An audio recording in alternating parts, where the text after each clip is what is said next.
what's up, everybody? It's your boy, Dude the John here, and I am back with another one for you guys today. This is 10 scary confessions caught on tape. Yeah, not a scary movie, but short video for this time of night. But it's still, you never know. It says scary in the title, so you never know. It could be something that, like, oh my god! If you like the content, please hit that sub button, hit that notification bell, and hit that like button. And as always, you have a video you want me to react to, let me know in the comments down below, or my email or even send me fan mail. Anyway, let's go. Let's get into it. Shall we? Shall we get into it? I think we shall. Police detectives are allowed to use a wide variety of mind games to convince suspects to tell them everything they know, and these advanced tactics are designed to get all of the details until every last memory has been squeezed dry. Most of the confessions on this list came only after hours of intense questioning, though some were willing to fully recall all of their wrongdoings, as if they were fond memories. Number 10. Daniel Wozniak is broke and needs money for his wedding, so he comes up with an unlikely solution that's twisted, sadistic, and downright bizarre. He asks his friend Sam to help him move some boxes over at his place, and instead takes his life. This is what Daniel tells the police when arrested a short while later. I'm crazy and I did it. You did what? I told him that I needed to move some stuff from the theater. I said, you need to bend down and help me lift this thing up. And when he bent down, I grabbed the gun. And your motive behind killing Sam was? Money and insanity. Money and insanity. Okay. The plan was to take Sam's ATM card and drain his entire life savings to pay for Daniel's marriage. Daniel disposes of his friend in a nearby park. He then goes to Sam's apartment and uses Sam's phone to invite Sam's girlfriend Julie over. When Julie arrives, she finds Daniel waiting outside instead of her boyfriend.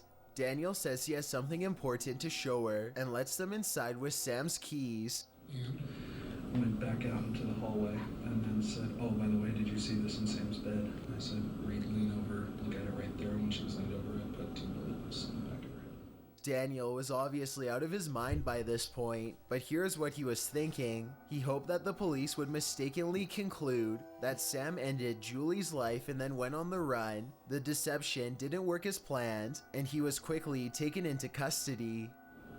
I just it reached a point to where I couldn't even believe that I was doing this. I don't know. Number 9. Jeremy That's Cancel was crazy. 24 years old and homeless when he saw a Pace University student named Kevin Prevea.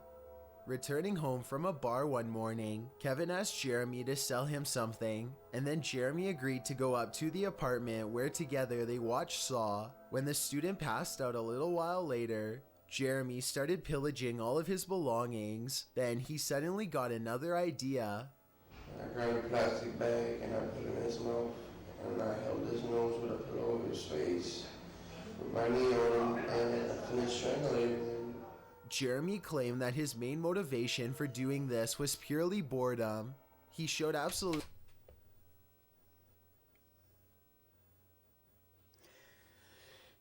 So, let me get this right. You're bored, so you kill somebody. Jesus Christ. Life penalty right there. absolutely no remorse throughout his trial, and reportedly laughed in reaction to the court's imposed sentence of 25 years to life. Number 8. You laugh at 25 years to life. How I suppose if he was homeless, jail is basically a free home for him on a taxpayer's estate. He should get the death penalty. That is BS. You don't kill somebody over boredom. 8. Linda Stein was an extremely wealthy New Yorker who had once co-managed a famous punk band called the Ramones decades ago. Never heard of She it. eventually switched careers from the music industry to the real estate business and hired someone named Natavia Lowry to be her personal assistant. But when Natavia took around $30,000 from her boss, Linda confronted her about it in person, and that's when things got completely out of control. Natavia grabbed a heavy walking stick from Linda during the middle of the argument and, in her words, Once I took it, and it's like I just hit her with it. Where about her body? Like right here. I just hit her with it. You act like you don't give a shit that you killed somebody. I just hit her with it. Like right here. Please. And I did it like a couple more times. though she may look remorseful now, Natavia was so angry that she doesn't remember how many times she used the walking stick before regaining her composure. By the time it was done, the wealthy socialite was on the ground and no longer moving. Natavia was sentenced to a minimum of 32 years for her actions. A minimum? Number 7. Alonso Perez is suspected of taking another man's life and now finds himself inside of a stuffy North Vegas Police Department interrogation room. He looks around nervously for a while and then decides to make one last effort at escaping. Thinking fast, Alonso leverages all of his body weight against the cuffs and snaps free. He remains seated for a long time and tries to make it appear as though he is still shackled. I think his original plan was to jump the next person who entered, but then he looks at the ceiling and gets a better idea. Alonso stands up and easily removes a square drywall panel.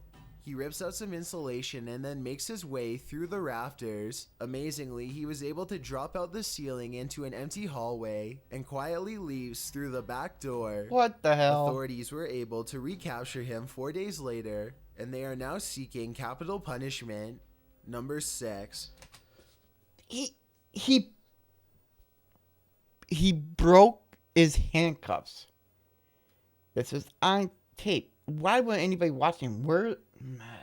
When a Florida man named Checkington Sinclair discovers a text message from his wife's ex-boyfriend on her phone, the two get into a serious argument, and Checkington ends up doing the unthinkable. He calls the police 1 hour later and lets them know exactly what he's done to his wife, who is in the bedroom. A murder has been committed. A murder has been committed? By who? By me, ma'am. By you? Yes, ma'am. I shot her in the head.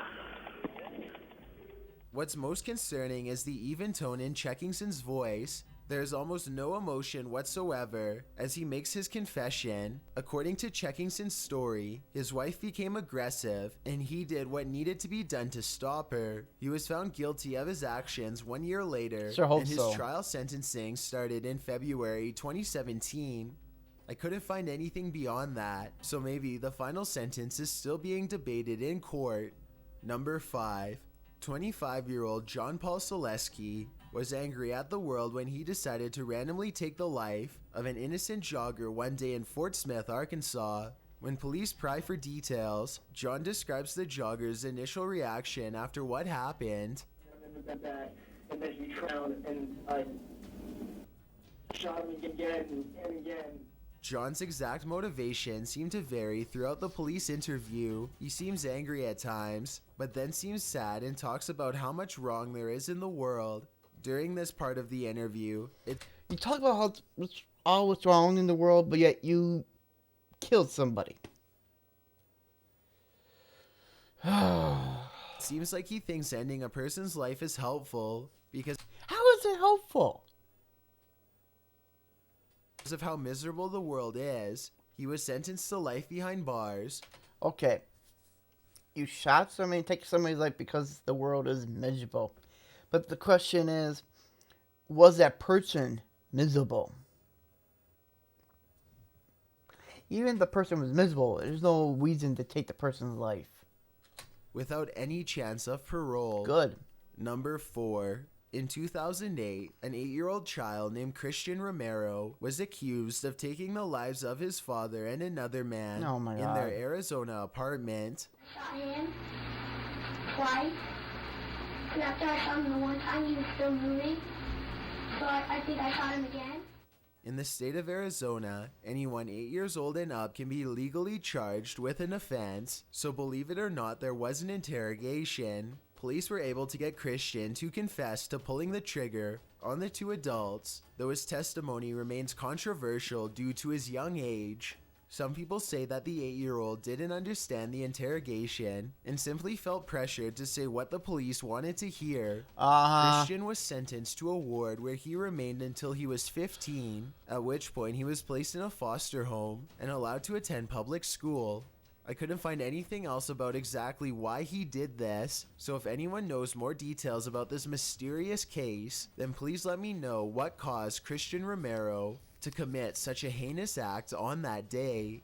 I hope during that time while he was 8 until he was 15, he was seeing mental health and anger issues or whatever it may be, because if you just don't...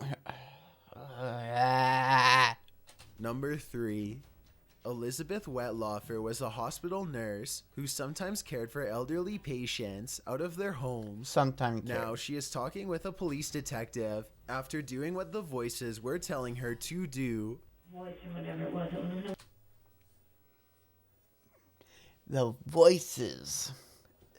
The voices in my head is telling me.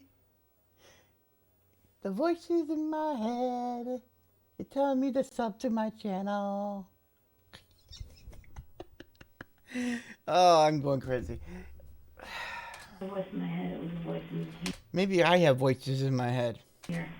And when I would do it, afterwards I would hear like a laughter in my chest. Elizabeth goes on to explain that she would hear a voice not in her head, but somewhere deep in her stomach. This voice would encourage... Okay, so now all of a sudden you don't hear voices in your head, but you're hearing voices in your stomach. Most likely your stomach was hungry.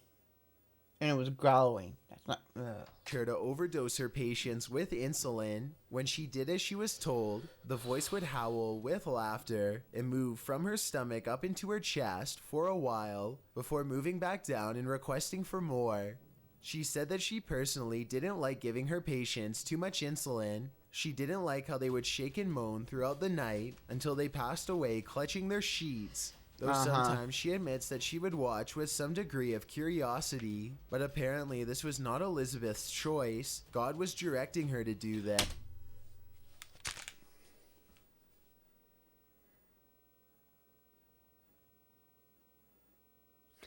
God wouldn't instruct somebody to kill somebody. Don't bring God into something that you did. God wasn't telling you to do nothing. That was the devil telling you to kill somebody. God would never tell anybody to kill somebody. Don't you ever bring God into it. Come on. Oh. Yes, and she didn't question his divine plan at first. After a while, however, she thought that maybe it was the devil tricking her into believing. No. Duh. It's common sense. If you are a believer of God, you would know right away God would never tell you to kill somebody. She was doing God's work, and this thought worried her deeply. Because part of me had started to believe that it was the devil. And part of me thought it might be God as a purpose through my life. Of course, the hospital didn't know any of this was happening in her head because she appeared relatively normal on the outside. In fact, the hospital was planning to move her into the kids' ward to operate their insulin pumps. She quickly...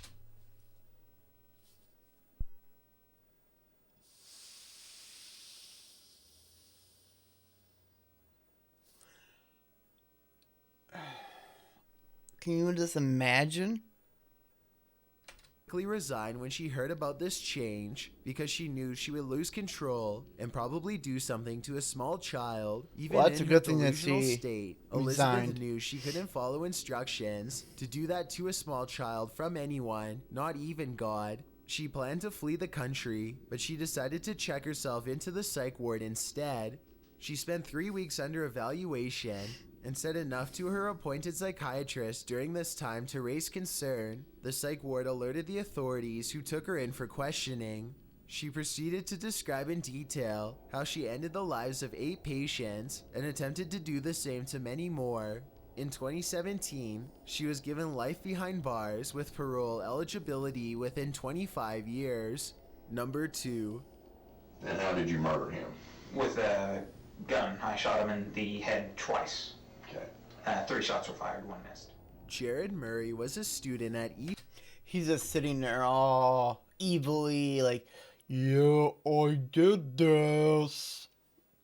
Central University in Ada, Oklahoma. Looks like a who monster. everyone could tell was a little off. One day, he asked a fellow student for a ride to Walmart in exchange for $20.